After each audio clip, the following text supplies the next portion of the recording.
కట్టేసే వరకు నల్లగా పొగ్గైపోయిండు. ఇక వీని భార్య దగ్గరికి పోతే వీడిని కాదంటది. ఇక అటువంటి వీడు చెట్టుకొక్కలు వేసిన గుట్టుకొక్కలు వేసిన ఎన్నన్న పోని అన్నాడు ఆశేని రాదు. చక్రవర్తి భగవంత నారాయణ నా రూపం లేకపాయ నల్లగా బొగ్గైపోతి. అగో గప్పుడు వచ్చిండు, గప్పుడు పేరు వచ్చింది. నల చక్రవర్తి రాజు అనే పేరు వచ్చింది. ఆగో అడవిలకెళ్ళి తిరుక్కుంటా పోని రాజు సంగతి అక్కడ ఉన్నది. 1 గంట ఆయే, 2 గంటలు ఆయే, 3 గంటలు ఆయే. అయ్యో నా భర్త నీళ్ళ దాడల్లో వస్తలేడు, నేను ఏం చెయ్యన్నా అని ఆగో బాధపడంగా శరీరాలు చూసిండు.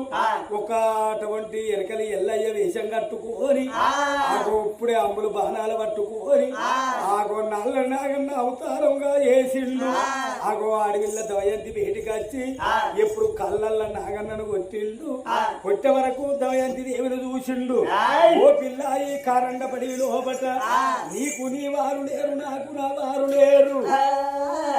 ఆగో రా రా రా రామ్మ మీద పడుతున్నాడు పాపత్తుడేమో. దేవేంద్రుడు వాడి మీద ఒంటరి ఉన్నదం ఏంటి దేవి వీరికి కదా రమ్మని ఎప్పుడు మీదికి వస్తుంటే దమయంతిలో కళ్ళతో చూసేదా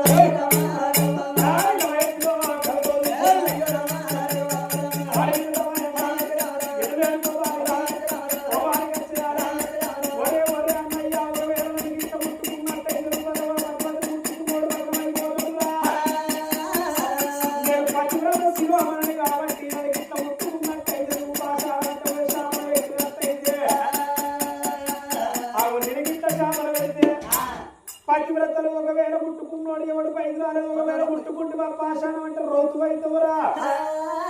గిరాకు కోపం వచ్చిన శాపం పెడితే పత్తికాయ పాకానికి వచ్చి పంటలిగినట్టు మీ బ్రహ్మరంధ్రం కలిగి సత్తవన్నది దమయంతి దేవి. భక్తుడికి దేవేంద్రుడికి గుండెలు కూపెళ్ళున్నాయి, కార్యాలు చల్లు అని ఓ కొడుకో ఇక నేను ఉండద్రా కొడకాలి అని అటువంటి ప్రతివత కాబట్టి ఆమె అటువంటి శాపన పెడుతుందో ఏందో అని ఎప్పుడు అటువంటి దేవలోక పట్టణం వాడు దేవేంద్రుడు వెళ్ళిపోయినాడు. అయ్యో భగవంత నాకు కారండ పడి లోపల నేను ఒంటరి దాన్ని అయిపోతే ఒంటరి జీవితం అయిపోయానా అని ఆగో కలకల కలకల కన్నీరు తీసుకుంటా తల్లి వచ్చే తొవలోపట ఆగో విజయగిరి సామ్రాజ్యం లోపల విజయవాతి ఈ దమయంతి దేవి చిన్నమ్మ అని అటువంటి దమయంతి తెలవాలి.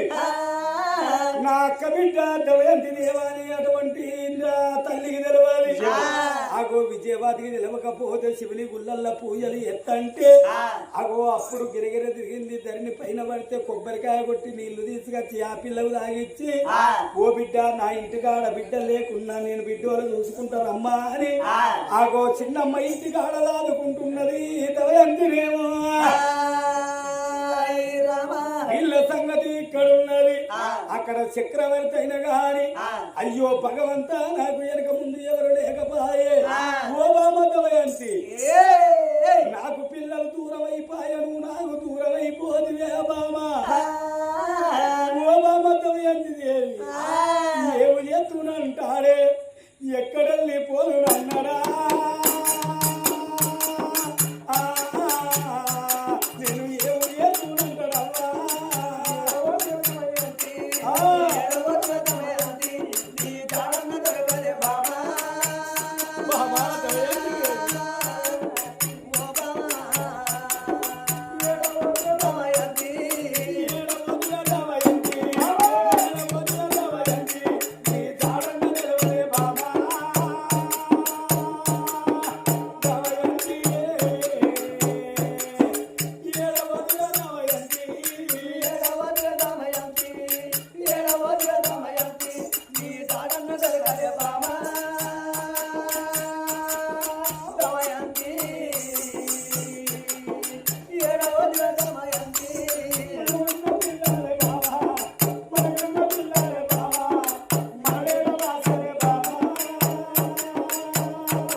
ఎక్కడ పోతివి బాబా ఏదో అత్తవాడు ఎదుగుంటూ పోతాడు ఆకలి ఆకలి అని ఎదుగుంటూ పోతుంటే ఆగో శంకరుడు పార్వతి ఆగో అటువంటి గాని పుష్పకాయ మాన వేసుకొని గగనాల మీద పోతున్నారు.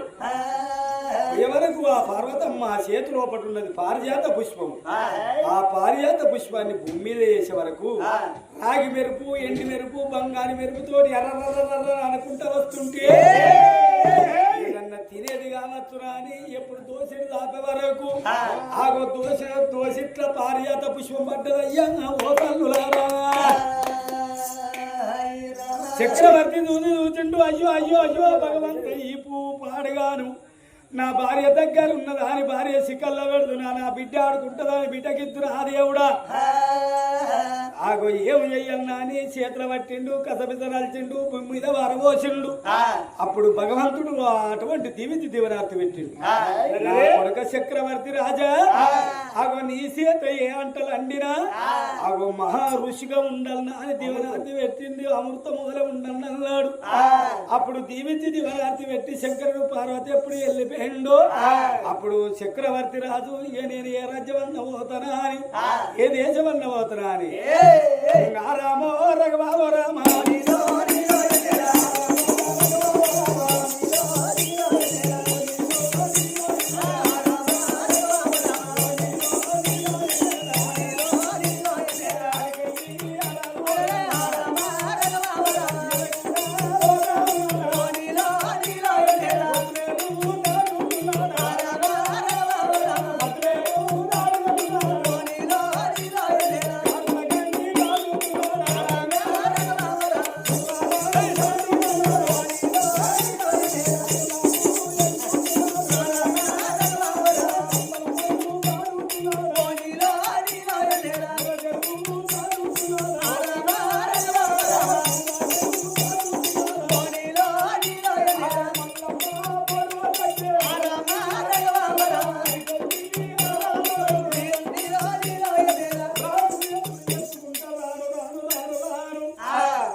ఋతువర్ణ మహారాజు నడిలో ఉన్నది రాజుల కచ్చెరి కాడి కచ్చెలు దండం పెట్టిండు. ఓ అయ్యా నాకు సుడబోతే సుట్టం లేదు పడబోతే బంధువు లేదు అవ్వలేని బిడ్డను అయ్యలేని బిడ్డను అని దండం పెడితే సరవంతి నా కొడక ఉండరా కొడక ఎంతమంది ఉంటలేరు కొడక ఉండు అన్నాడు. అప్పుడు ఆ రాజు కింద జీతం ఉంటే రాజుకు ఒకప్పుడు వంట చేసే వల్లప్పుడు అనే పేరు పెట్టుకోని ఇంటి లోపల ఉంటున్నాడట. ఒకనాడు వంటలు చేసే వల్లపుడికి జ్వరం వస్తే అయ్యో రాజుకు అన్నం తినటోడాయే మరి నేను ఎన్నడూ అన్నం వండపోతే అని పొయ్యి మీద కుండబెట్టి ఆగు వంటలు వండంగా మరి ఋషితోటి ఎప్పుడు అమృతమోలేనాడు ఉన్నాయో ఋతువర్ణ మహారాజు కాలు రెక్కలు కడుక్కోని అగో ఎప్పుడు అటువంటైనా గాని పీటేసుకొని కూసోని అన్నం తినంగా అప్పుడు ఋతువర్ణ మహారాజు చూసిండు నా కొడుక ఎంత ముద్దు గుండెరా కొడుక నీ చేతిలో పడ పారిజాత పుష్పం ఉన్నదా కొడుక ఆహా ఎంత మధురమైన వంటరా కొడుక నువ్వే ఉండాలని నేనే తినాలన్నాడు అగో అప్పుడు వంటలు చేసుకుంటూ ఉంటున్నాడు రోజు ఇట్లా కాలవేదన జరుగుతుంటే వీళ్ళ సంగతి ఇక్కడ ఉండంగా అప్పుడు అటువంటి భీమరాజు కొడుకులాల మంత్రులారా మరి నా మనవరాలు ఉన్నది కాబట్టి నా బిడ్డ ఎక్కడ వాయ నా అల్లుడు ఎక్కడ వాయే 9 మంది బ్రాహ్మణులు పచ్చని పల్లాగి పట్టుకొని ఎక్కడ నా బిడ్డ ఉన్నదో ఎనుకలాడికి వచ్చి తీసుకురమ్మన్నాడు ఆ భీమరాజు అత్తరోగ పల్లాగి పట్టుకొని 9 మంది బ్రాహ్మణులు 8 మంత్రులైన గాని ఆగో తిరుక్కుంట రాజ్యాల మీద దేశాల మీద ఎక్కడ తిరిగినది గాని దొరుకుతలేకపాయే ఆగో రాను రాదు ఆ విజయగిరి పట్టణం లోపట చిన్నమ్మ పట్నం వచ్చే వరకు ఓ తల్లి మీ అక్కగా బిడ్డ భీమవాసి బిడ్డ అయిన గాని ఆగో దవయంతి దేవి దాడల్లో వచ్చినము ఆగో ఎక్కడ తిరిగినా దొరుకుతలేదంటే అప్పుడు మజ్జిగ తీసుకుపోయి బ్రాహ్మణులకి అటువంటి ఆ తల్లి దమయంతి దేవి మజ్జిగంటే చల్లబట్టుకొని ఎప్పుడు తీసుకొని వచ్చే వరకు దమయంతి దేవిని చూసిండ్రు ఓ తల్లి దమయంతి దేవి ఎవరనుకున్నావు తల్లి ఏమనుకున్నావమ్మా అగో నీ అక్క బిడ్డ దమయంతి దేవి ఓ బిడ్డ నీ అటువంటి నీ కొడుకు నీ బిడ్డ ఉన్నాడు అగో రా బిడ్డ అని ఆ పచ్చని పల్లాకి లోపల కూర్చుండబెట్టుకొని ఆగో ఇతర దేశం తీసుకొచ్చిండ్రు ఓ తల్లురారా